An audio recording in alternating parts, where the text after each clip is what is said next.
Hello friends, welcome back to my channel. In this video tutorial, I will show you how to fix no permission to enable voice typing error on Android devices. So if you are also into the same issue and looking for fixes, then go through this video.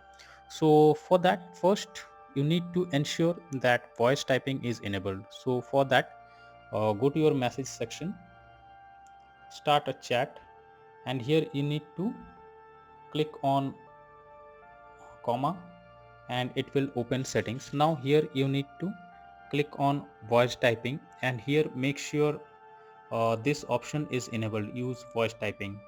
If it is disabled, simply enable it, and after that go back. Next is to allow microphone permission. So for that, go to settings. Here search for Gboard, or either go to the apps section over here. Apps, here you need to click on Gboard or search for Gboard, and after that click on permissions and then click on microphone and make sure allow only while using the app is selected. So if it's not selected, simply select it, and after that you need to clear the keyboard app cache. So for that, open a Gboard and now click on storage and cache and then click on clear cache option.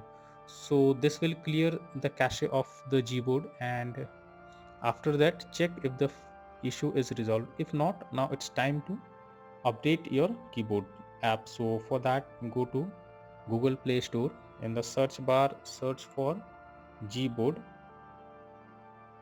and here you need to check if there is any update available. If there is any update, simply update the app, and after that you need to restart your device once. So for that, click the power plus volume up button and now click on restart. So this will restart your phone. After your phone restarts, now check if the issue that you are getting is resolved or not. So I hope these solutions will help you to fix the issue that you are coming across. That's all for now in this video. Thank you.